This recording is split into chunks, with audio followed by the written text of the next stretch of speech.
Այստեղ այսօր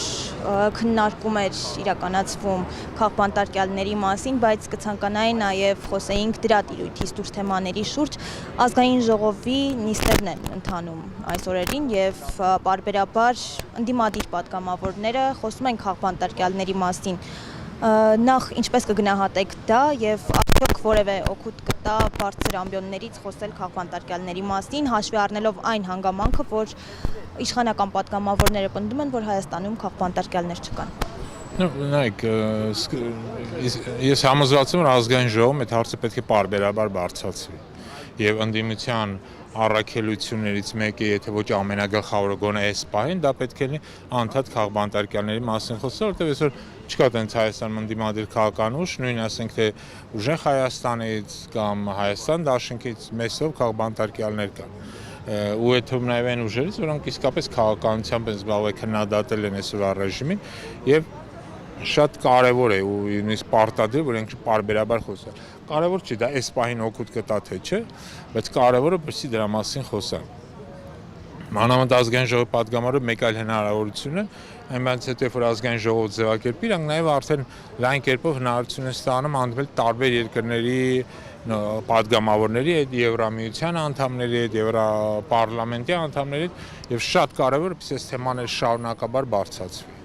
Հետեւաբար անկախ նրանից թե այսօրվա իշխանությունը ինչ է պնդում, որտեղ այսօրվա իշխանությունը անում է ամեն ինչ, որպեսզի ինքը մնա իշխանության։ Մենք տեսնում ենք էլ ինչ կեղծարարությունների է գնում նույն այսօր խոսացած Վարգավաճ Հայաստանի ձայներ գողանալու մասին, բայց սա ընդամենը փոքր դրվագ է։ Իրականում մենք շատ լավ գիտենք, թե ինչ ընտրակեղծարարություններ են եղել եւ ինչ հետապնդումների են ենթարկվել հենց ընդդիմությունը։ Եկեք չմոռանանք, որ միայն մայիս ամսին մոտավորապես 700 ընդդիմադիր ակտիվիստ է ձերբակալվել։ Տասնյակ մարդիկ են ձերբակալվել իբր թե ընտրակեղծարարության համար, բայց ոչ մի դատական գործ այդ թեմայով չկա։ Ընդամենը մի գործ էր ասնել դատարան Կարապետ Պողոսյանը, որը հենց դատարանը արդարացվել է։ Իսկ այդ մարդուն տարել են անիմաստեղը 2 ամիս փակել են, տարել են գործը դատարանը արդարացրել է, ասել է կեղծ է։ Մեկուսացնել ինչու՞ն էր կան։ Նայ, ցավոք սրտի նաև մեկուսացումը օգտագործում որպես պատժի ձև։ Այսինքն Ավետիք Չալաբյանին այսօր մեկուսացրել նա պատժելու համար, քանի որ իրենք են շատ լավ հասկանում, որ այս գործը հենց որ ասի դատարանում քանդվելու է։ Ոչ ապացույցներ ունեն, ոչ հիմնավորում ունեն, ոչ բան անեն, բայց քանի որ իրենք կարող են մարդկանց մեկուսացնել, ասենք թե զրկելով նրան ու մեկուսացնել ամենադաժան ձև չէ, զրկելով ընտանիքի հետ կապվելու, զրկելով զավակների հետ խոսալու իրավունքից, սահմանափակելու նրա ամեն տեսակի գործունեությունը, սա հենց հանգեցնում է նրան, որ սա օգտագործում է որպես պատժի ձև։ Մարդկանց ամիսներով առանց դատ ու դատաստանի բանտերում են պահում։ Ու ցավոք սրտի այս առումով Հայաստանը ռեկորդակիր է 50%-ից ավել այսօր բանտերում գտնվող մարդկանց 50%-ից ավելին, ասենք մարդիկ են, ովքեր ում նկատում չկա դատարանի որոշում, բայց կալանավորվել են 2 ամսով, հետո այդ 2 ամիսը կարա երկարացի, եւս 2 ամիս հետո կարան տեղափոխվի տնային կալանքի ձևով եւ այլն, այսինքն մարդուն հնարավորինս դիսկոմֆորտի մեջ հնարավորինս պատժում են իր քաղաքական հայացքներ ունենալու համար։ Այսինքն եթե իրենք իսկապես այսօր ռեժիմը պնդում որ Հայաստանում չկա քաղբանտարկել, մարդկանց խեք խոսքի համար ձերբակալում, մարդկանց խեք հետապնդումների ենթարկում, խեք մարդկանց խոսքի համար աշխատանքից հեռացում, որը էլի հարյուրներով է կազմում։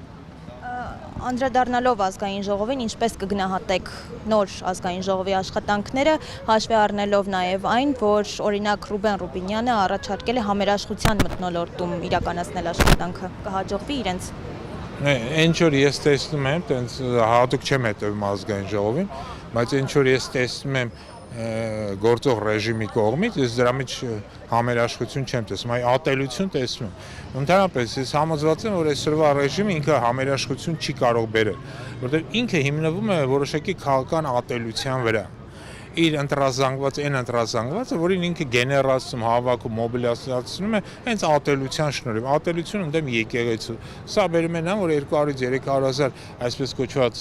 աղանդավորներ կամ եկեղեցին ատողներ մոբիլիզացում են եւ գնում են այս ռեժիմին են ձեն տալու, որտեղ ինքը հակաեկեղեցական է։ Մյուսը հակաղարաբաղյան այս իրենց ռիտորիկան պատահական չէ, որ միշտ եղել է։ Սա էլ մոբիլիզացնում է որոշակի Հայաստանի մեջ այն խավը, որը ատելով ատում է, այսինքն այս ներքին ներազգային ատելությունը, հակառուսական իրենց ռիտորիկան էլի պատահական չի, Հայաստանում էլի կա մի հսկայական ընտրազանգված, որը հակառուսական ռիտորիկայի համար քեզ ձայն է տալի։ Այսինքն իրենց ամբողջ ընտրազանգված հենց այդ ատելության վրա է գեներացել։ Դա 말하면 իրենք խոսում են ամենաշուտություն, իրենք սուտ են խոսում։ Չեն կարող իրենք դա անել։ Նաև կաթողիկոսին դատելու մասին սա Հայաստանի պատմության մեջ կարծես առաջին աննախադեպ դեպքն է, երբ կաթողիկոսին հասցրեցին մեղադրյալի աթոռին։ Ինչ եք կարծում, իշխանությանը կհաջողվի դատել կաթողիկոսին, թե ոչ։ Ես համոզված եմ չի հաջողվի, բայց իրենք հնարավորինս կփորձեն էլ այս ատելությունը գեներացնել կաթողիկոսի շուրջ, եկեղեցու շուրջ, սա հնարավորինս ձգձգեն, հնարավորինս փորձեն այդ մարդուն վարկաբեկեն ազգային ժողովում իրենց ելույթներում, չէ, ամենաշվությունից են խոսում, բայց փորձում են ամեն կերպ կաթողիկոսին վարկաբեկեն։ Պարզա, որ մի հսկայական ընտրազանգվածի համար, որոնք հայաստանյան առաքելական սուրբ եկեղեցու հետևորդ են, դա անընդունելի է։ Եվ հետևաբար դատել իրենց չի հաջողվի, բայց պարակտում ատելություն մտցնել, դա իրենց մոտ շատ լավ է ստացվում, ցավոք սրտի։